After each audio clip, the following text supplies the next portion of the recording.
All right, so in this video, we're going to cover 2,500 years of history within, hopefully as little time as possible, even though I know this video is going to be super long. But most of what we're dealing with today in science and philosophy and theology is connected to what happened back about 500 years before Christ, when several Greek philosophers came on the scene and kind of changed history. So we're going to be looking at that and looking at how that affects things. And the reason we're going into this is so that we can understand why people reacted a certain way during modern times, because they were actually reacting to something that they perceived as no longer working. So they kind of went to a different extreme, and then things started coming back towards the center a little bit down the line. And I think just understanding some of this history will make sense of a lot of the other issues we're going to be discussing. So now let's go back in time, even before the Greek philosophers, and kind of look at the world as it was back then, because the world was very different. And it was a world that was fairly religious and fairly superstitious. And there was very little knowledge about reality compared to where we are today. So people did not have the tools to work with that we have today as we look at the world around us. Now, people all over the world believed in some kind of gods or some kind of magic, some kind of supernatural, maybe dead ancestors, maybe some kind of powers of nature, things like that. And a lot of it had to do with just trying to make sense of what was happening around them. I mean, nature itself, you're out there and you're trying to survive. And sometimes the weather's nice, sometimes the weather's bad, and you're wondering if maybe it's raining out there because the god is mad at you or something, or the lightning is Zeus throwing an arrow or whatever it is. All these different things, people are trying to make sense of the world around them, and they're coming up with whatever solutions or ideas they can muster. And then they pass on and they embellish those things to future generations. So somebody might say, yeah, things were going really bad for me, and then I did this particular ritual, or I offered this sacrifice, or I did this, and then things started going better. And they tell that to their children, and then their children try to imitate it and pass it on and so on. And this is how stories develop over time, and they merge, and different people all over the world came up with different views or different understandings of what reality was all about that were just based on just speculation, having very little to work with in terms of knowledge of the world around them. So that's why you have rituals, you have different charms or magical objects, sacrifices, gifts, different things that people do as part of the religion. Now, society tends to shift from, people being hunter-gatherers, just trying to get by, to settling down somewhere and doing agriculture. And then as that happens and there's a surplus, they start to develop into bigger and bigger societies. And at some point, once the societies becomes large enough, you need to formalize your religion, because otherwise you have citizens, and your citizens all believe something different, and it's hard for them to coexist, because somebody's sacred might be somebody else's idol, or something sacrilegious. And you have to have some kind of formal religion that everybody buys into. And the bigger your country becomes, it starts conquering nearby nations, you develop into an empire, the more formalized your religion becomes. And once that happens, then there's other elements involved, because now if for your religion to actually be formalized, you need people, you need priests, you need theologians, you need experts that study the religion, that record the religion, and then pass it on to future generations.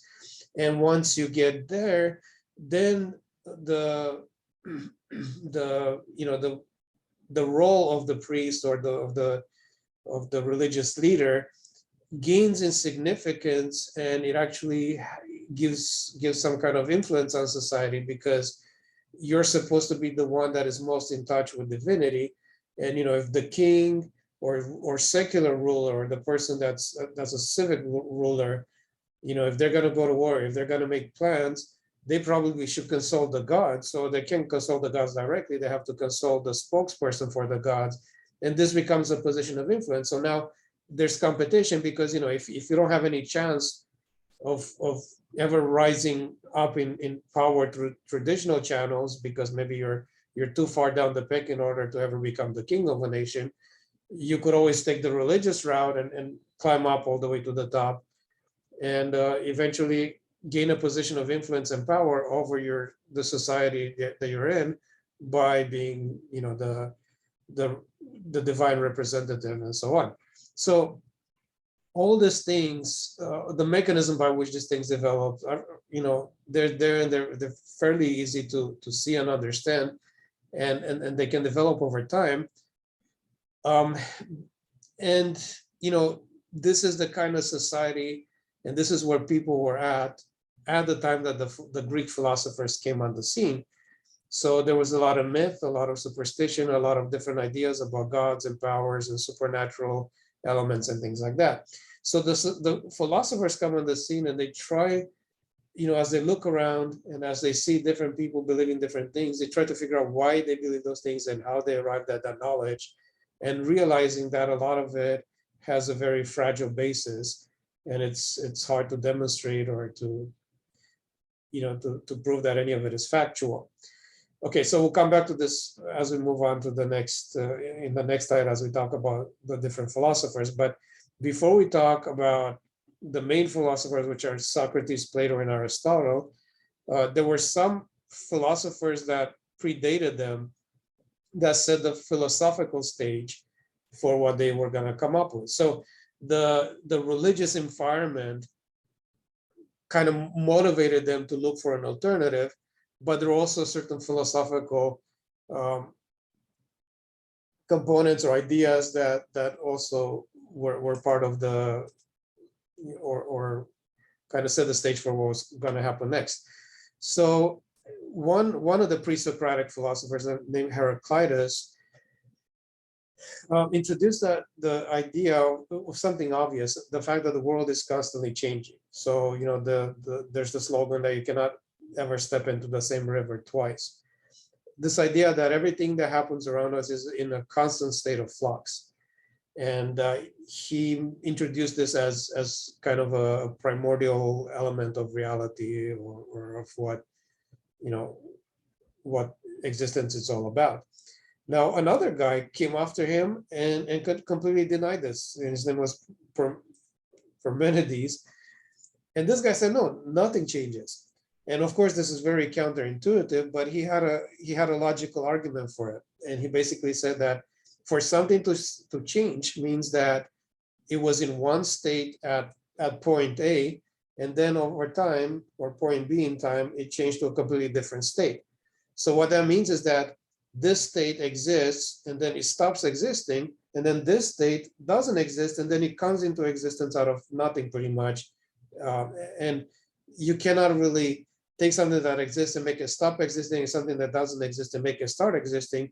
So change is irrational. Like it's not possible for change to happen, because that would mean it would mean that something came out of nothing, pretty much. So that was his rationale for why nothing actually changes. So he was basically saying, yeah, life is all about change. We experience change every day. We see change all around us, but in reality, nothing's really changing. The change is only an illusion. So he created this sort of conflict in philosophy that set the stage for future philosophers to kind of figure out a solution to this problem. All right, so now let's come to the main thinkers that have affected Western civilization, and pretty much everything else we're going to talk about in this presentation. So Socrates comes on the scene, and he lives around the 4th century BC. Now he didn't so much as introduce something new in terms of a solution to some of these problems, what he was is that he was a skeptic, and he deconstructed or demythologized the previous points of view, and he tried to create a conflict between reason and superstition. So basically, whatever people believed, all their religions, all their rituals, all the different things, he tried to question as to, why are we doing this? How do we know it's true? How do we know our beliefs are correct? And he said, instead of taking things for granted and believing certain things, we should reason our way to our beliefs.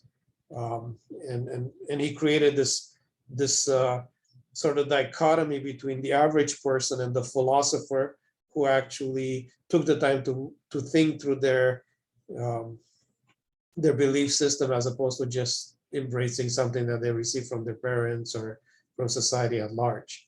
And by deconstructing some of these previous ways of looking at things, he set the stage for Plato and Aristotle to propose some solutions and to kind of rebuild philosophy on a somewhat firmer foundation than what had been the case before.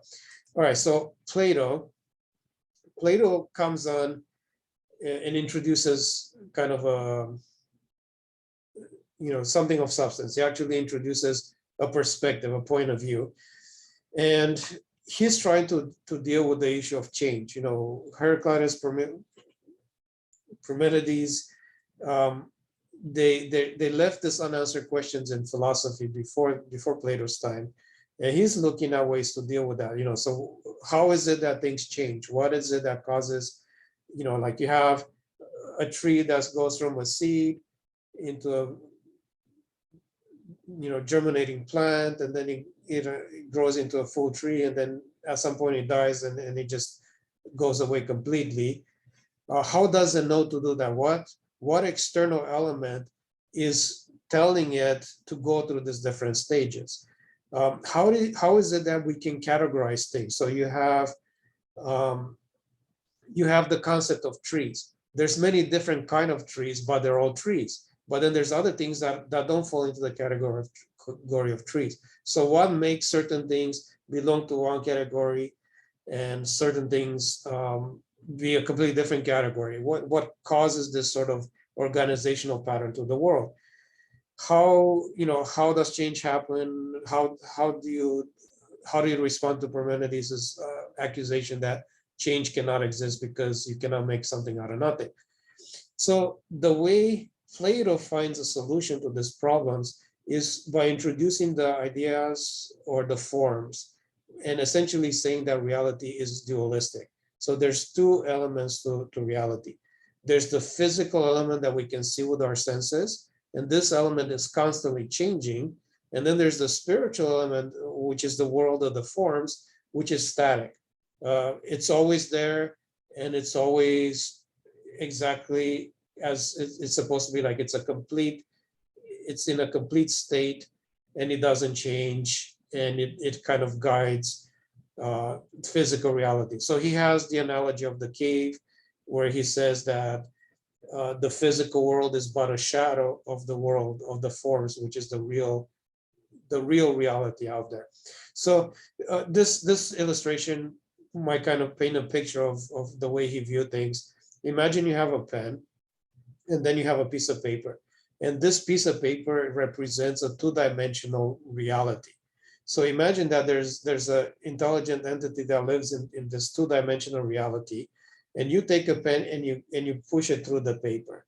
In fact, I might grab something from here. So let's say I put the pen through this. Now, if you're in the two-dimensional world, when I get the tip going through, the tip is going to look like a small circle. And as I push the pen further in, it's going to be a bigger and bigger circle all the way till I get to this little handle up here at the top. And then it's going to have a slightly different shape. And then again, a smaller circle, and then it disappears. So the pen was there the whole time, and it didn't change at all. But if it's passing through time, we as physical human beings experience things in time. So at different times, we experience different aspects of the pen, but the pen hasn't changed. It's still the same all the way through. So this is how Plato understood or imagined reality to be. There's this sort of timeless and perfect forms that are always there, and things in the real world are just copies of those eternal forms, and we experience them as a sequence through time, when in fact they're there all along within the realm of the forms, but in our own temporal reality, they only exist, they only temporarily exist in a certain form, and it changes forms over time. Now, this is kind of the central concept of the of how Plato suggests that reality is. So reality is basically dualistic. Reality has two layers to it. There's the physical or material layer, and there's the spiritual layer, which is the layer of the forms. Now, Plato imagined this as, I have this orange cylinder here. He imagined the world of the forms to be one realm, and then the material world to be a kind of a different realm, and the forms control the material world. Aristotle came after him. Aristotle was Plato's disciple, and he came after him with kind of a different perspective, and he said, no, the reality is dualistic like Plato imagines it, but the forms are not in a separate realm. They're actually part of the thing itself. So let's say you have a rock. The physical aspect of the rock is what we see, but the rock contains a non-physical layer that contains its form within it. So every object, everything in the world has its essence or its substance within it that is immaterial, so we cannot see it or we cannot detect it with our senses, but it's there, and it gives structure, and it gives purpose or logic to the object.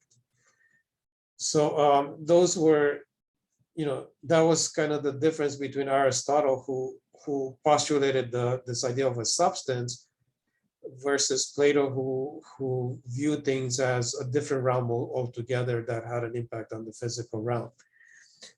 Now, Platonism over time kind of changed, so starting back in the 4th century BC, and moving forward over the subsequent centuries. So we went through Middle Platonism and eventually to Neoplatonism sometime 300, 400, 500 years after Christ. So it kind of, morphed over time. Aristotelianism, on the other hand, it didn't catch on right away, and some of Aristotle's writings were lost, and then it came back quite a bit later, and we'll discuss that in a subsequent slide. But one of the key differences of people looking at things from Plato's perspective and looking at things from Aristotle's perspective is how they assume that human beings had access to knowledge. So Plato, because he viewed the forms as being in a different realm altogether, he believed that the way human beings gain knowledge of reality is by ignoring the material or the physical world, because this is only a shadow, and contemplating the world of the forms, because the world of the forms is abstract. It's out there. It's kind of like math. You can do math in your head. You can imagine, whether you're doing geometry or algebra or anything else, you can do that whole thing in your head. You could use a reason to reason through it, irrespective of the world around you. So that's how he envisioned knowledge to be, where it's just something you access through contemplation. Aristotle, on the other hand, because he believed that the forms were part of the object, were an inner essence of the object, he advocated for an empiricist process for knowledge gathering, because by studying the objects themselves, you could understand something of their essence. So Aristotle spent considerable time actually studying the world, studying plants, animals, studying the world around him, because he believed that you could gain knowledge of the immaterial by studying the material. So there's a significant difference in the epistemology of these two structures, Platonism or Aristotelianism, that has impact on the future of philosophy and science, even though they both have significant similarities as well. They're both dualistic systems. And, these things kind of work together to and have a certain impact on how things develop. Okay, so what were some of the implications of Plato's philosophy? Now, over time, as Platonism sort of evolved over the centuries, the concept of the forms sort of evolved into this thing where the forms became ideas in the mind of God. So, there was this God, and he had these forms within his mind, and then the forms affected the world, the physical world, and he kind of had addressed all the other issues that we discussed. Now, because of this idea of the forms, and because there was sort of a working backwards and saying, okay, there's all these objects, and the objects have their forms, but there has to be something that kind of organizes the forms.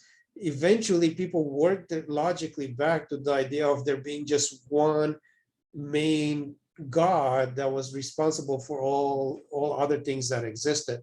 So interestingly enough, within the polytheistic world of the Greeks, philosophers came to the concept of a one God, one main God character that kind of contradicted the polytheism around them, but was very similar to what the Jewish people were developing within their world, because they were monotheistic as well.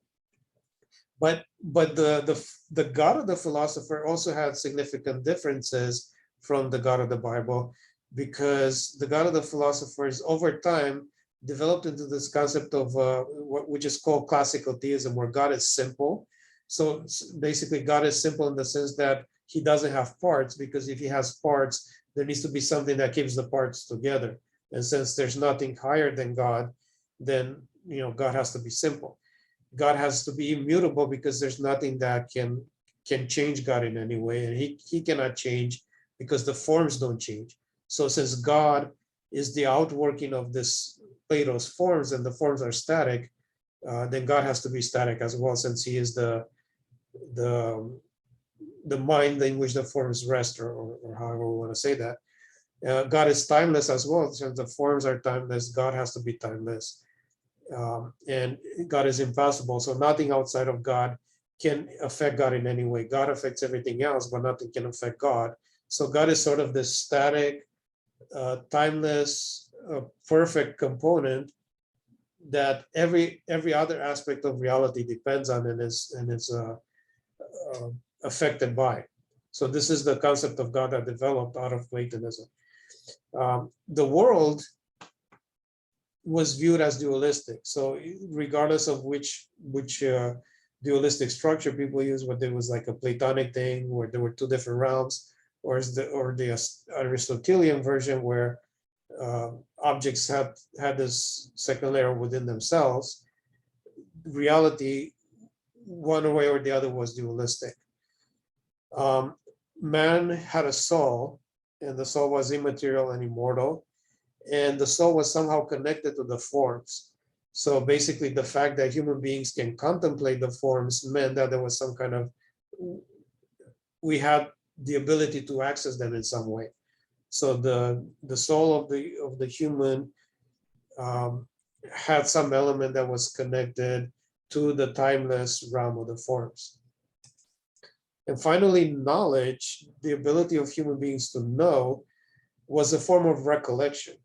So somehow within the creation process of human beings, our souls were connected to the forms. And then as we grew up, as we learned about the world around us, we were actually recalling things that we already had imprinted in our souls from when our soul was connected to the realm of the forms. So these are some elements that kind of developed about how people viewed reality working within the Platonic or Aristotelian way of thinking.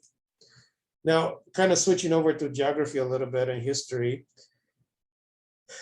sometime around the 6th century BC, we start seeing the development of bigger and bigger empires. So you have Babylon, they conquer Assyria and a lot of surrounding nations, and they develop this massive empire here in the Middle East. Then 100 years later, the Persians come and they conquer Babylon, then they conquer a bunch of other countries. This is a fairly massive stretch of land with many different nations. And then you have the Greek Empire that conquers the Persians and a bunch of other countries as well. And finally, you have Rome, and you have all the different nations that they were able to conquer. So some of this is not visible, but Babylon, they ruled, and these numbers are not perfect because there's a lot of overlap, but they ruled somewhere between 626 BC to 539 BC. Persia from 550 BC to 330 BC. Greece from 336 to 146, and then Rome from there to 476, depending on how you decide this number. Now, the first empire lasted about 100 years, the second and the third about 200 years. Rome lasted about 600 years. So they actually managed to build an empire that was so well organized and so well established that they lasted a really long time. Now, when it comes to the Greek Empire, Alexander the Great, this is what the empire looked under him. After that, it kind of broke into pieces, into four different parts. But the one thing about Alexander, when it comes to what we've been talking about so far of philosophy, is that he was a disciple of Aristotle.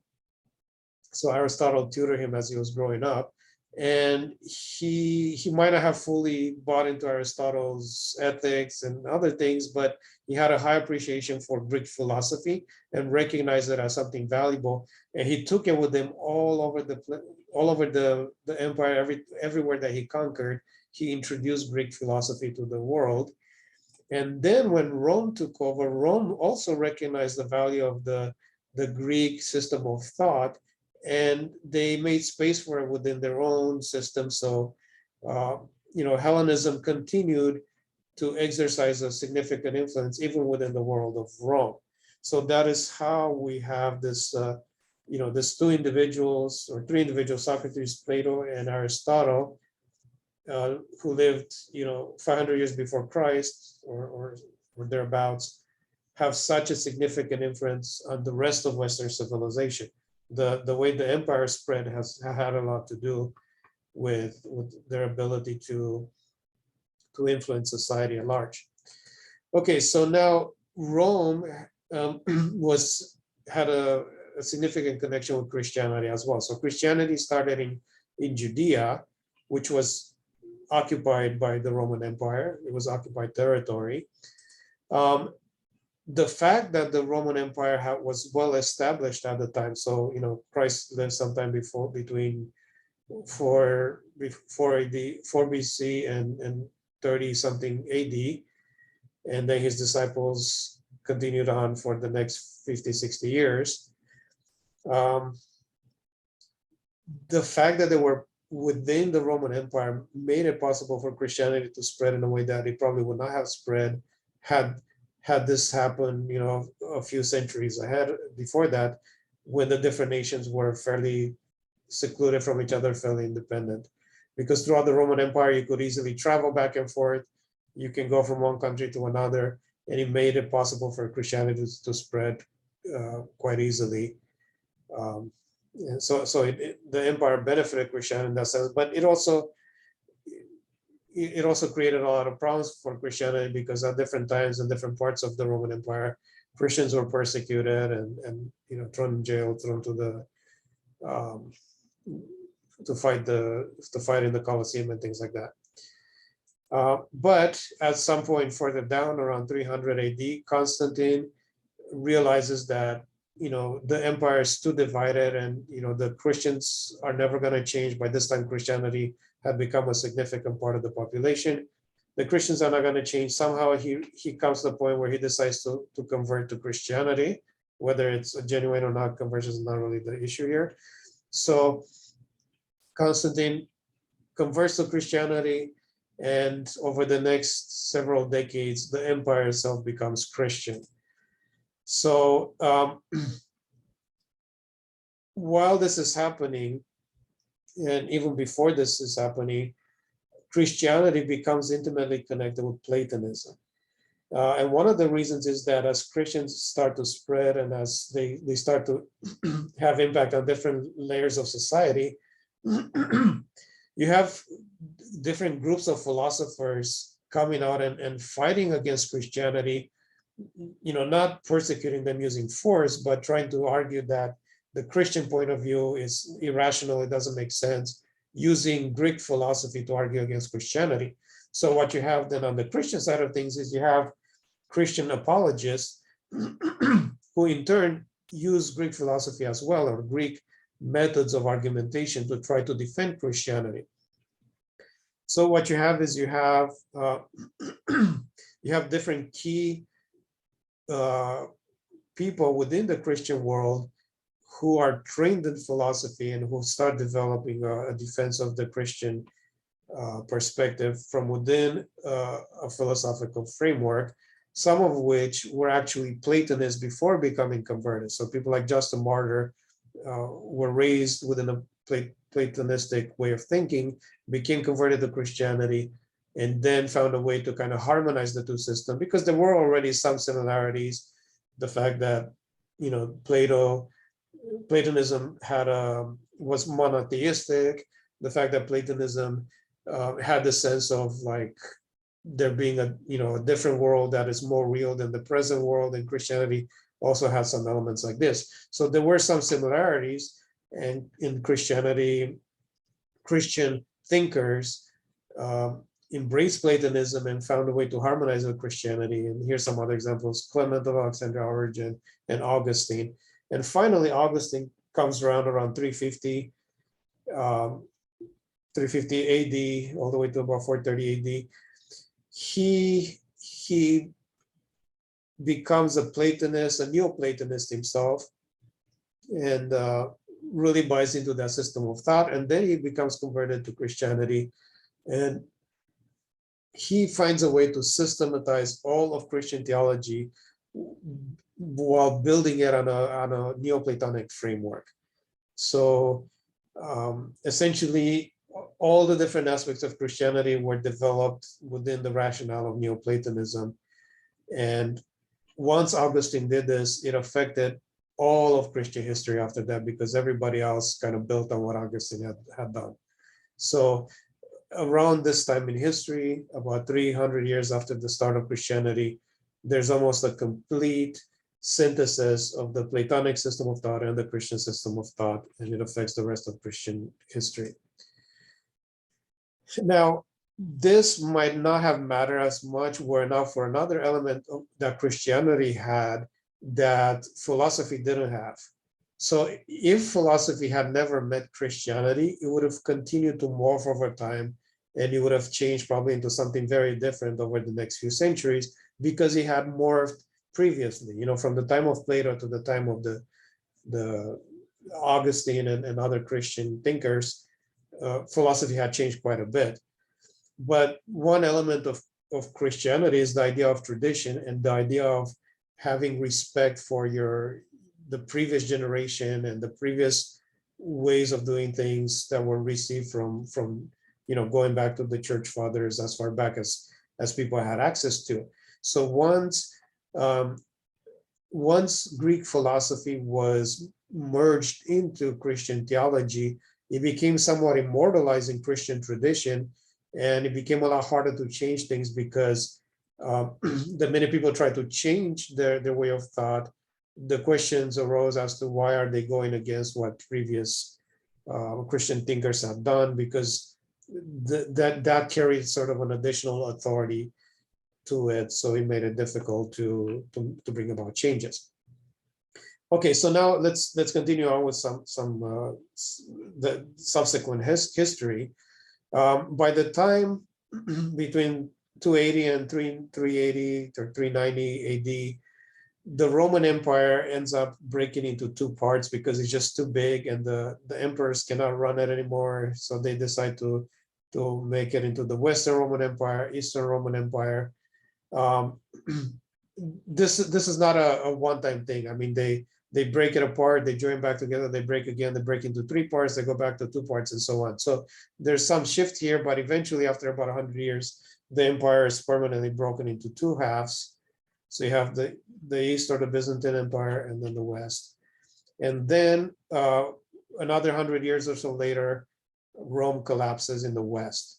So you have, all the different nations of Europe that we have today, they have their predecessors here, whether it's Italy or Spain or England or whatever.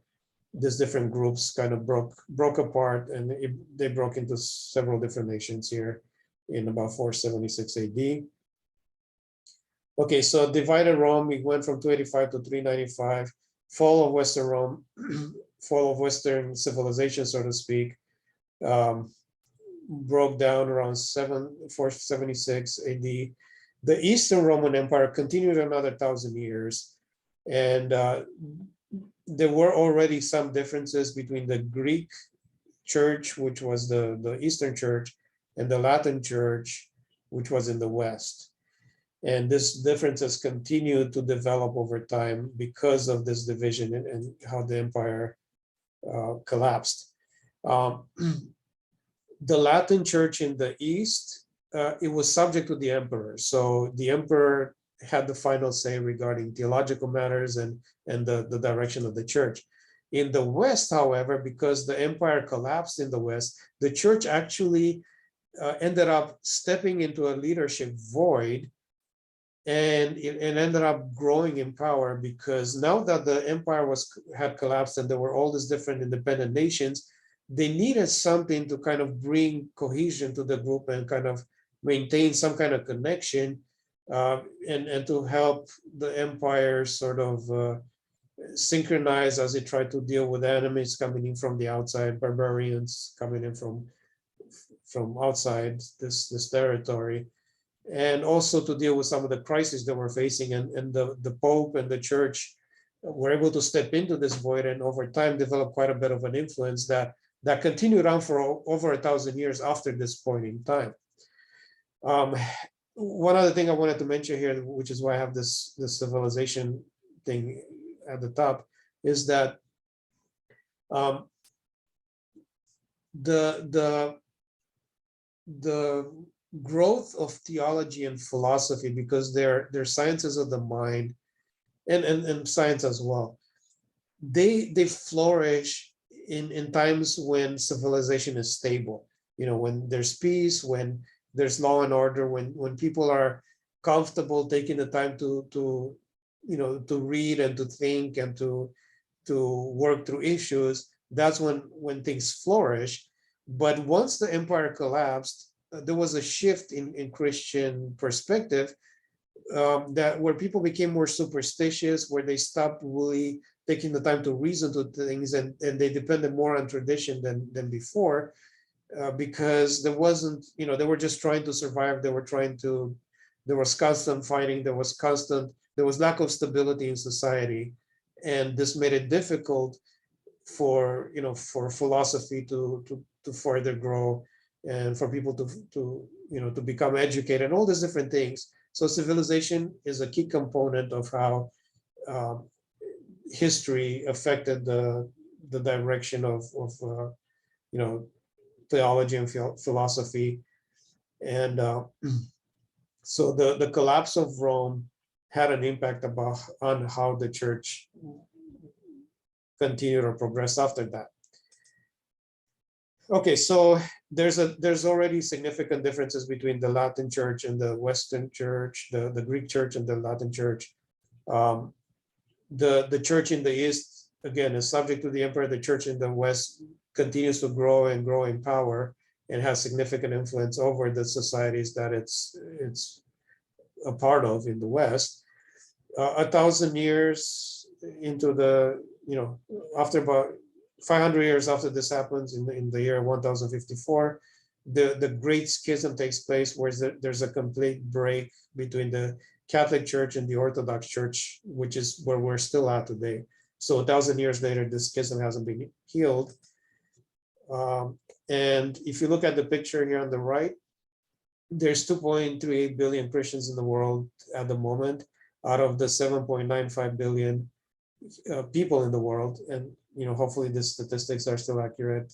I just picked them up off the internet. So about 30% of the world population labels themselves as Christian. But if you look at this graph, over half the number are Catholic. And if you skip over to Eastern Orthodox, there's only 10%. So this Great Schism, it did a lot better for Catholicism than it did for the Orthodox Church, because this purple here represents 10% of the graph. That's all the Orthodox are in the world. Well, there's way more Catholics. There's 5 times as many Catholics as Orthodox. And then this large red chunk here is the Protestants, who, in spite of the thousands and thousands of denominations, are still only about 36% of the Christians in the world, where Catholics are 15% of the Christians in the world. Okay, so the final thing to mention in this historical section is that sometime around the 12th or 13th century AD, Islam was becoming more and more powerful. The Islamic countries, the Arabs, they were becoming powerful, and they were moving against the West.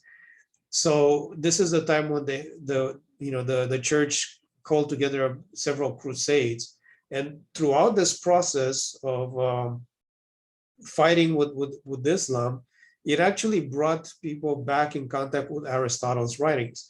And once the Aristotle's writings were rediscovered, either directly or through the medium of Islamic philosophers, once this was rediscovered, it created something of a crisis for the church, because people actually realized that Aristotle's way of doing things was better than Plato's. And the reason is because Aristotle, remember, we've mentioned a few slides back, that Aristotle was an empiricist, and he studied the natural world and learned a lot by looking at the natural world, while Plato was a rationalist. So he just contemplated the forms and the immaterial reality, and he didn't care much for the natural world, because this was just a shadow of the spiritual. So when the West rediscovered Aristotle, they kind of shifted their philosophical outlook. Then it created problems for the church, because Christian theology had been systematized on a Platonic framework, and now people were switching over to an Aristotelian framework. So then comes Thomas Aquinas, and he goes to the Pope and says, "Hey, just give me a little bit of time, and I'll take care of this." So Aquinas is basically saying, like, "Hey, hold my beer," and he goes and looks through Aristotle's stuff and resystematizes the entire Christian theology into an Aristotelian system, and that affects Catholic theology from that point on, even on to today. Catholic theology is most in tune with Thomas Aquinas and his way of thinking, and his perspective is kind of the go-to perspective for the Catholic Church, even up to the present. Okay, so of course, after this, we have the Reformation and the Enlightenment. Before the Reformation, in the 1300s and so on, you have the Renaissance, where people are kind of rediscovering antiquity and rediscovering writings from the past, and they're noticing that those people seem to have been a lot more civilized than people are in their present age. This is during the Dark Ages, and they're saying, "Hey, let's go back and read the classics. Let's go back and learn from a better time, when people were kind of more sophisticated than we are today." So there's this kind of mentality at this point in time in history. Then another couple hundred years later, you have the Reformation. The result of the Protestant Reformation is that it weakened the authority of the church and the ability of the church to kind of control society. It also ended up kind of taking people back towards Augustine and back towards a Platonic system to some degree. Of course, another few decades later, people shifted again to Aristotle. So there's kind of a back and forth between these different ways of looking at things. But during the Reformation, the main values in terms of how it affected things regarding science is that the Catholic Church no longer had control over all the different parts of Europe because some of the different groups, nations in Europe, formed alliances with Protestants. So you have like, there's several different kinds of Protestant developing. You have Lutherans and you have Calvinists, and different parts of Europe decide, okay, we're going to be Lutheran, we're going to be Calvinist. Then England comes along, they become Anglican. So because of like the shift in authority and the shift in political alliances and the different religious perspectives that different parts of Europe have, then the church no longer has the same control. The Catholic Church no longer has the same control they had prior to that point, and it creates space for scientific growth and for philosophical development. So by the 1600s, you have what is called the Enlightenment. And there are some major shifts in philosophical outlook. So the first thing is Descartes. He comes around and he's coming on the scene at a point where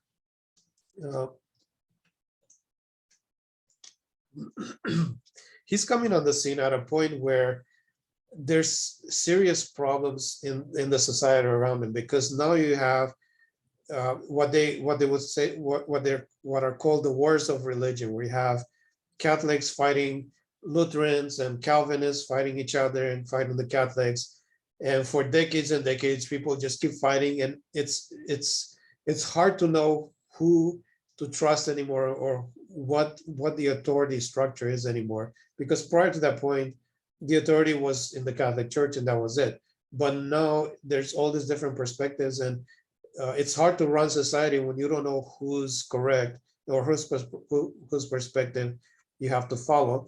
So by Descartes' time, they're looking for a different basis on which to build philosophy that is not so connected with the authority of the church and theology and things like that.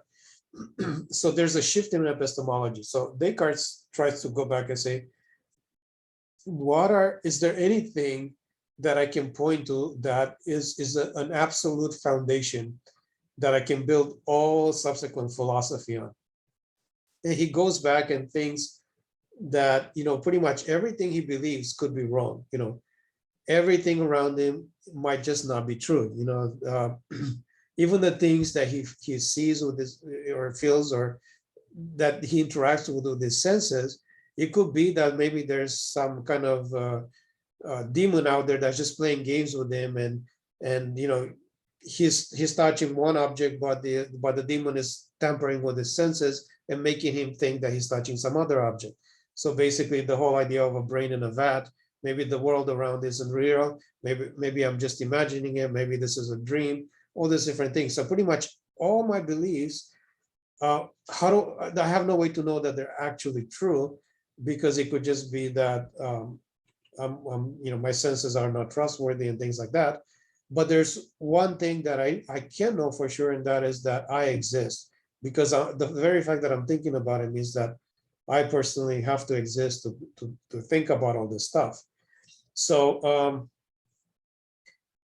Descartes is looking at this whole thing and saying, okay, the fact that I exist and the fact that I can count on this idea that I exist, it gives me a foundation for which I can develop everything else. So that becomes the starting point of philosophy, which is different than Plato's and Aristotle's starting point, where they viewed this forms or essences as the foundation for all subsequent theology. And essentially, because of the forms, God himself became the foundation of philosophy, because eventually as the philosophy developed over time, the forms were kind of incorporated into God in some way. So God became the cornerstone of philosophy prior to that point, but from Descartes' point forward, it was the self that became the focus or the foundation of all subsequent philosophical reasoning. So there's a massive shift from God being the center of philosophy to the self being the center of philosophy. And then the next thing that kind of affected things in a major way in the Enlightenment. There's many different philosophers here with many different perspectives that we don't have time to go into, but Emmanuel Kant comes on the scene, and he kind of addresses this idea between that people are going back and forth on: is knowledge based on the senses, empiricism, or is it based on reason, rationalism? And he says, no, it's a combination of both. So we see things we experience the world with our senses, and then we have some kind of mental image of what that is, and it is our mental image that informs our interpretation of what we're experiencing in the world around us.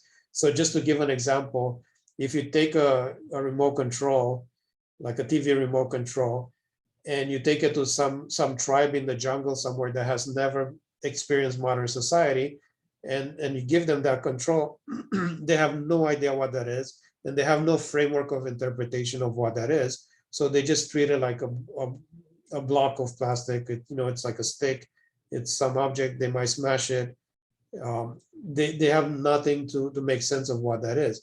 So there has to be a combination of some kind of mental framework of understanding that interacts with the physical world around it. And that's how we develop knowledge. So knowledge is both rational and empirical at the same time, and it has to be both for us to know anything. And the minute Kant understood this, he realized that the entire metaphysical system that the Greeks had developed and that had become so intertwined with Christian theology, it all collapsed because we didn't have sensory access to God, so there was no way to develop a knowledge of God or a knowledge of the forms of the supernatural, any immaterial object, because knowledge needed this interaction between the physical and the rational. So the sensory and the rational to make sense of anything. And since we had no sensory access to any of this supernatural objects that people postulated, there was no way to know anything about it. So basically, Kant said this is the death of metaphysics.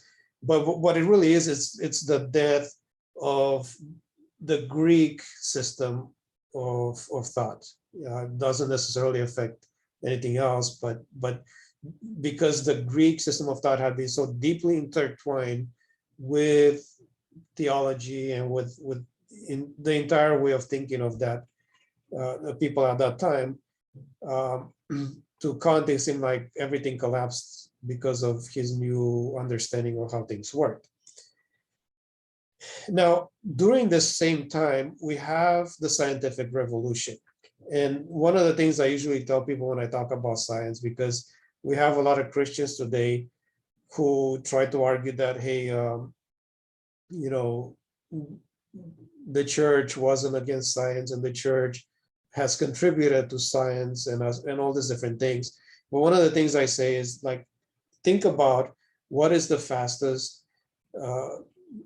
people got around about, say 6,000 years or 4,000 years ago, or whatever we have historical documents about.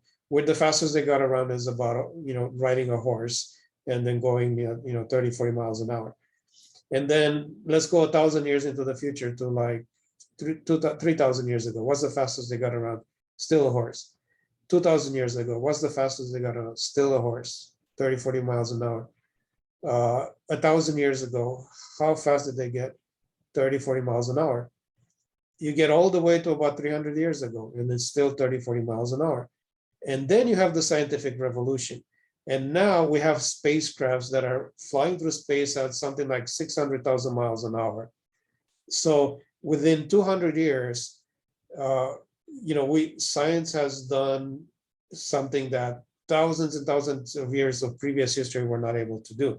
So we need to acknowledge and recognize the fact that there's significant difference between what the scientific revolution was able to accomplish and everything prior to that, even though, yes, there were elements in prior thought that have helped establish the scientific revolution, but so much more was done since then, and that needs to be kept in mind as we think about this stuff.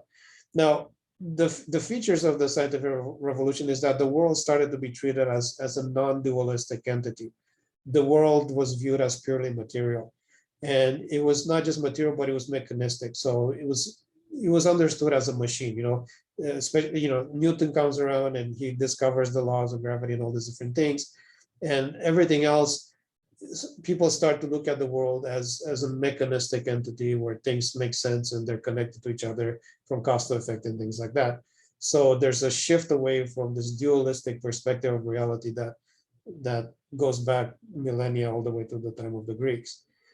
And there's also a methodology in science that is naturalistic, where people look for natural explanations for everything instead of assuming it's some kind of magic or some kind of miracle and so on. Now, the scientific revolution found an ally in the philosophical revolution that happened during the Enlightenment, and especially the thought processes of Descartes and Kant. All right, so now looking at modernity and some of the latest features of philosophical development. So modernity was a reaction to classical philosophy. It was a reaction to Platonic and Aristotelian metaphysics and the theistic foundation of the whole system of thought. And I would say that modernity was an overcorrection. And I'm not the only one saying this, because like I mentioned before, today, philosophers have moved into postmodernism, which recognizes that modernism kind of went a little bit too far in its assumptions, and there was a bit of a step backwards. Postmodernism was kind of like trying to counterbalance an excess that was taken during this modernist phase. So one of the paradigm, like the way people thought about things during the modernist era, is often labeled foundationalism. So it's this idea that knowledge can be built on this solid foundation, and then at every step of the way, by doing scientific research, you can build one block on top of another block, and then you have certainty about your knowledge, as opposed to having all these beliefs, and then it turns out later down the line that they're false and they don't actually work. And whether you develop them through philosophy or other things that don't really have a way to know for sure what is actually out there. So, for example, through natural theology, people made assumptions about the nature of the universe and things like that, and they built on Aristotle's philosophy, and all that stuff, or a lot of that stuff, turned out to be wrong. So people stopped trusting those as an avenue to knowledge, those approaches as an avenue to knowledge, and they shifted to this kind of scientific approach to things, where you build on this sort of solid foundation and you move on from there. So within the modernist era, so post after the Enlightenment, science starts to be viewed as having the very high certainty, and any other ways of knowing, philosophy, religion, theology, things like that, they have low certainty and they cannot be trusted. So there's this perspective that kind of takes over from the time of the Enlightenment all the way till recent history, pretty much. So again, the analogy is a building that is built on this solid foundation, starting with Descartes, who introduced this idea of a stable starting point, which is the fact that we know we exist and things like that, and moving from there. And then I want to mention liberal theology here, because in future videos, I'm going to explain.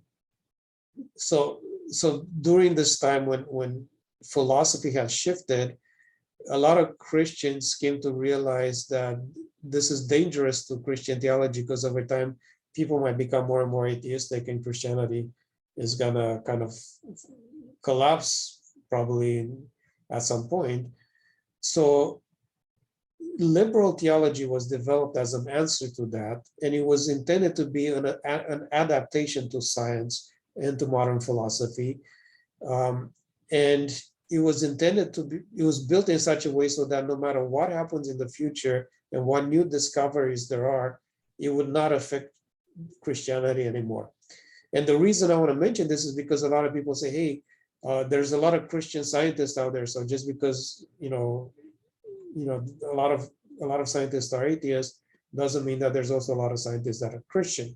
But some of these theological developments will explain why Christian or scientists that call themselves Christian hold certain views. There's an actual historical reason behind it. So I want to mention that here because I'll have to come back to it in a future video.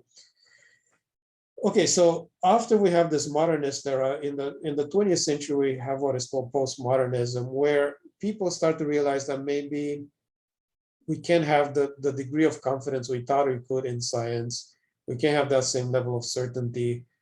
There's still some unknowns. There's still a possibility for error. There's still shifts in perspective where at some point scientists realize maybe something doesn't work and they have to come up with a different perspective and so on. And there's the possibility of increased certainty in some of these other approaches to knowledge that were kind of discouraged during the modern era. So this is kind of a shift that is happening in philosophy, and it's been happening for the past few decades. So if we were to have an analogy to this new paradigm, philosophical paradigm, whereas before people believed in this solid foundation that we can build on using scientific discoveries and so on, now people view it more, or philosophers view things more as like a bridge that is built on top of some kind of floating devices that are on water, because maybe the ground is really far away and the dirt is not solid enough to sustain the bridge. But you could have these things that are kind of floating on the water, and you could still have a solid enough foundation to build your bridge on, even though it's not as stable as the building over here that is directly built on a solid foundation. So modern philosophy tends to have more of this type of a view of reality as opposed to the philosophers of the post-Enlightenment era. Okay, so my personal view is that there is yet another shift in philosophical outlook. So we went from pre-modernism to modernism to post-modernism, but I believe postmodernism hasn't gone far enough to be useful. And I think the next step forward is to recognize that we have the possibility of multiple simultaneously viable models. So there's multiple ways to view reality, and there needs to be some kind of threshold of viability. And if models manage to get above this threshold, even if one model might seem better than another at one particular time, maybe 100 years from now, a different model might seem more plausible than the others. We don't know, but as long as they're above the level of the threshold of viability, they're still workable, and we need to recognize that and allow them space to exist simultaneously. And each of these models might have implications for science, so we need to think about how they affect science. So if we have this threshold, we could say, okay, here's some philosophical paradigms that don't work anymore. They're outdated, they've been disproven, but others are still viable, and they can coexist and essentially, probably for the foreseeable future, probably for several centuries of millennia from this point on, we're going to have to operate in a setting like this, where we acknowledge the fact that because of our epistemic limitations, we cannot fully dismiss all possibilities except one, and we need to create space for many or multiple options to coexist, and just continue on from there and say, okay, if this model is correct, these are the implications. If this model is correct, these are the implications, and so on, and see how that affects philosophy and science and theology as well. All right, so that's something of an overview of the different shifts and changes in perspective over time. And in future videos, I'm going to explain how this impacts our view of science and philosophy at the present.